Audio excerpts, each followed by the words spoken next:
రాష్ట్రంలోని జర్నలిస్టుల సంక్షేమానికి కూటమి ప్రభుత్వం కట్టుబడి ఉందని రాష్ట్ర సాంఘిక సంక్షేమ శాఖ మంత్రి డోలా శ్రీ బాలవీరాంజనేయ స్వామి వెల్లడించారు. ఒంగోలులోని ఎంఎస్ ఫంక్షన్ హాల్లో జరిగిన ఆంధ్రప్రదేశ్ వర్కింగ్ జర్నలిస్ట్ ఫెడరేషన్ జిల్లా మహాసభలో మంత్రి ముఖ్య అతిథిగా పాల్గొని ప్రసంగించారు. రాష్ట్రంలోని జర్నలిస్టుల అక్రిడేషన్ విషయమై ప్రభుత్వం సబ్ కమిటీ వేసిన విషయాన్ని మంత్రి ప్రస్తావించారు. అర్హులైన జర్నలిస్టులందరికీ స్థానిక శాసనసభ్యులు ఇళ్ల స్థలాలు ఇవ్వడం జరుగుతుందన్నారు. మీలో మీరే అంతర్గత శత్రువులుగా ఉన్నారని, అయితే మీరంతా ఒక అవగాహనతో ముందుకు వచ్చి సమస్యలను పరిష్కరించుకోవాలంటూ మంత్రి స్వామి సూచించారు.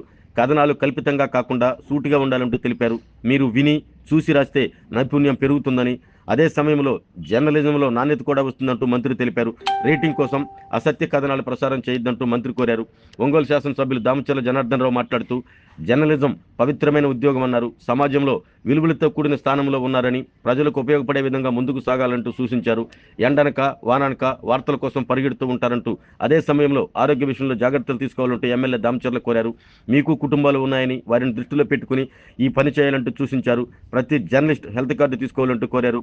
కొన్ని యూట్యూబ్ ఛానళ్లు ఇష్టం వచ్చినట్లు ప్రసారాలు చేస్తున్నాయని, అలాంటి ప్రసారాల ద్వారా నష్టం జరిగే అవకాశం ఉందన్నారు.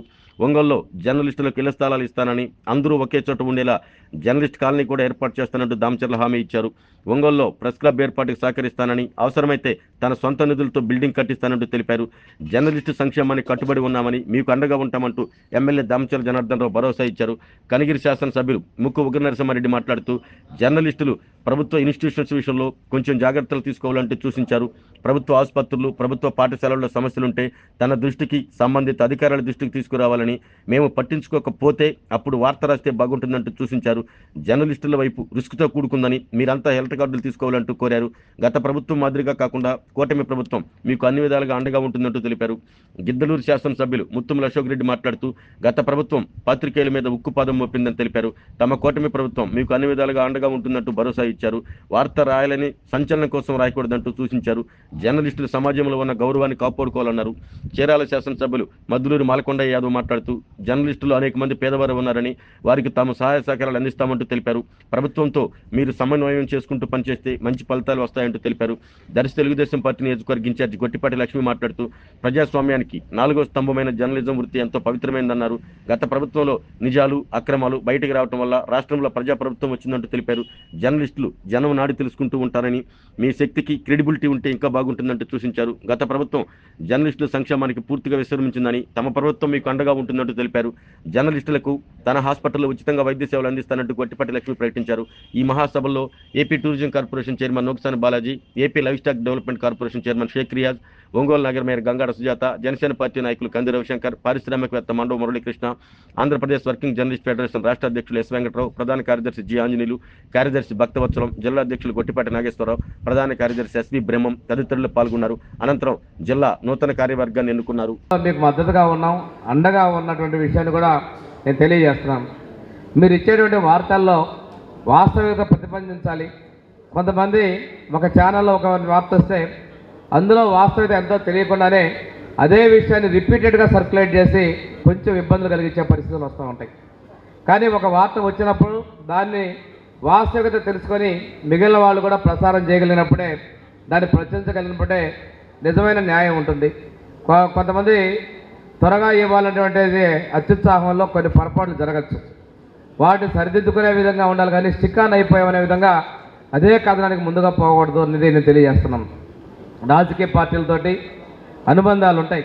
కొన్ని పత్రికలకి డైరెక్ట్ అనుబంధాలు ఉంటాయి, కొన్ని పత్రికలు ఇండైరెక్ట్గా ఉంటాయి, కొన్ని న్యాయబద్ధంగా ఉంటుంది. ఏదైనా కానీ ఒకరి మెప్పు కోసం తప్పుడు వార్తలు ప్రచారం చేయడం అనేది మంచిది కాదు. రెండు, ఏదైనా ఉన్నట్లయితే ఒక పని చేయించుకోవాలి, కానీ వాళ్ళని భయపెట్టో ఇంకోటో అనేది వాళ్ళు మనకి అనుకూలంగా మాట్లాడేది వాళ్ళని టార్గెట్గా చేసేది కూడా మంచి వాతావరణం కాదు. రాజకీయాల్లో కావచ్చు, పాత్రికేయ రంగంలో కావచ్చు, ప్రజాస్వామ్యంలో కావచ్చు, విమర్శలు సద్విమర్శలుగా స్వీకరించుకొని ముందుకెళ్ళాలి. తప్పు ఎవరు చేసినా కానీ వాళ్ళని దండించే విధంగా ఉండాలి, కానీ తప్పు మీరు చేసేటువంటి పరిస్థితి తెచ్చుకోకూడదు. ఈరోజు ఇందాక కూడా మన వాళ్ళు మాట్లాడిందో జర్నలిస్ట్ మీద దాడుల గురించి అన్నారు. జర్నలిస్ట్ మీద దాడి అనేది చేయకూడదు. జర్నలిస్టే కాదు, ఏ ఒక్క వ్యక్తి మీద దాడి చేసేటువంటి హక్కు ప్రజలకు లేదు. మీకు ఇచ్చినటువంటి హక్కుల కాపాడటం కోసం, మీ సంక్షేమం కోసం, మీ యొక్క భద్రత కోసం మా ప్రభుత్వం, ఎన్డీఏ ప్రభుత్వం పూర్తి అండగా ఉంటుంది.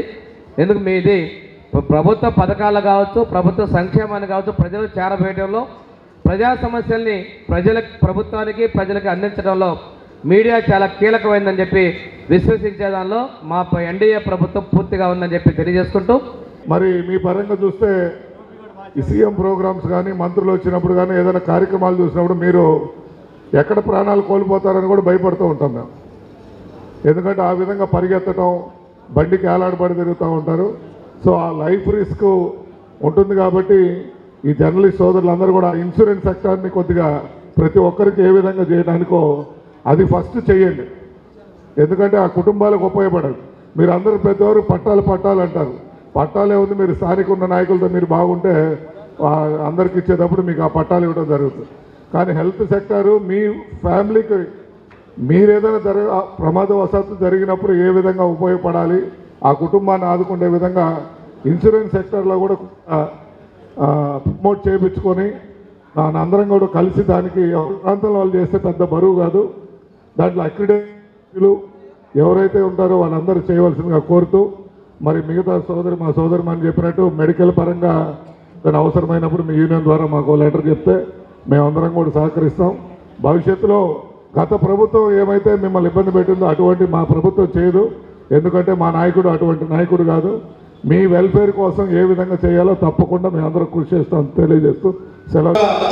దుర్మార్గమైనటువంటి ప్రభుత్వాన్ని గత 5 సంవత్సరాల్లో మనం చూడడం జరిగింది.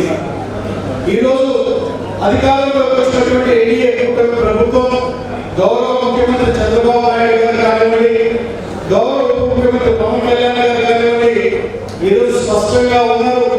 పాత్రికేయులకి అన్ని విధాలుగా ప్రభుత్వం వైపు నుంచి మేలు చేయాలనేటువంటి తలంపుతో మన యొక్క ప్రభుత్వం ఉంది అని ఇక్కడికి ఇచ్చేసినటువంటి పాత్రికేయులందరికీ నేను తెలియజేస్తాను.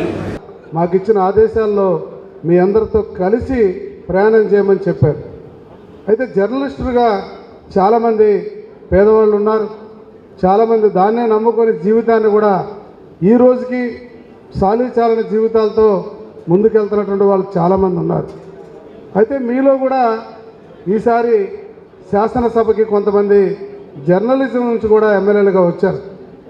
ఈరోజు మీ సమస్యల్ని మాతో పాటు అసెంబ్లీలో మాట్లాడటానికి కూడా ఒకరిద్దరు జర్నలిస్టులు మాతో పాటు వచ్చి ఈరోజు గెలిచి అసెంబ్లీలో కూడా ఉన్నారు. అయితే ఇవాళ మనం ఆలోచించాల్సిన విషయం ఏంటంటే, సమాజంలో పేదల పక్షాన మీ యొక్క పాత్ర, సమాజంలో మాలాంటి ఎవరైతే శాసనసభ సభ్యులు లేదా మిగతా కార్పొరేషన్లో పనిచేసి కార్పొరేషన్ చైర్మన్లు అనేక మంది ఉన్నారు ఇక్కడ. వీళ్ళందరినీ కూడా దృష్టిలో పెట్టుకొని సామాజిక స్పృహని ఎప్పటికప్పుడు మీరు గుర్తు చేస్తూ, సమాజం పట్ల, పేదవారి పట్ల మనందరం కూడా అంకిత భావంతో పనిచేయటానికే మీరు కానీ మేము కానీ ఉన్నామన్న విషయాన్ని మనందరం కూడా గుర్తుంచుకోవాలి.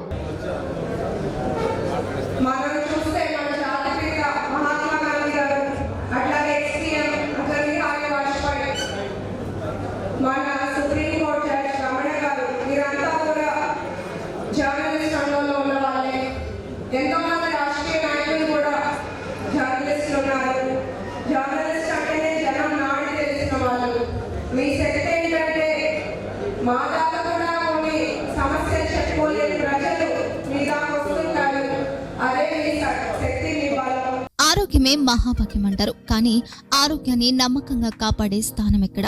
ఇది ఒంగోలులో మీకు దగ్గరగా మన Venkataramana nursing home private limited. Caring your life 54 ఏళ్ల విశ్వాసంతో ఇది ఒక హాస్పిటల్ కాదు, ఇది ఒక విశ్వాసం. 3 తరాలుగా వేలాది కుటుంబాలను ఆరోగ్యంగా నిలిపిన ఆదరణ. మా నిపుణుల వైద్య బృందం మా దగ్గర అనుభవం కలిగిన బృందంలో అందించే సేవలు neuro surgery, general medicine, diabetes, pulmonologist, general surgery, ophthalmology, urology, orthopaedic, ENT, paediatrics, dental surgery, anaesthesiology, gynaecology, cardiology, emergency మరియు క్రిటికల్ కేర్. ఒంగోలులో ఆరోగ్యానికి ఒక కొత్త శకం ప్రారంభమవుతుంది. వెంకటరమణ ఐ హాస్పిటల్ ప్రారంభించబడింది. కంటి ఆరోగ్యానికి ప్రత్యేక పరిష్కారంగా ప్రభుత్వ ఉద్యోగులు, రిటైర్డ్ ఉద్యోగులు మరియు వారి కుటుంబ సభ్యుల కోసం ఈహెచ్ఎస్ ద్వారా వైద్యం, క్యాష్లెస్ సేవలు, Mediassist, Star, GHPL, Aditya Birla, Bajaj Allianz మరియు ఇతర ప్రముఖ హెల్త్ స్కీమ్లు అందుబాటులో ఉన్నాయి. ఆరోగ్యశ్రీ, డాక్టర్ ఎన్టీఆర్ వైద్య సేవా నిధి, అందుబాటులో ఉన్నాయి. చిరునామా ఆర్టీసీ బస్టాండ్ ఎదురుగా Kurnool road, Ongole. Phone number 08592282623, cell number 9100679099, eye hospital number 9866484770, website www.venkatramanursing.com, Facebook www.facebook.com/pkrnh. Venkataramana nursing home, 3 తరాల విశ్వాసం, నూతనతతో కూడిన సేవ. మేము కేవలం చికిత్స చేయము, మేము శ్రద్ధ వహిస్తాం, పరిరక్షిస్తాం. సేవ చేయడం మాకు ధ్యేయం.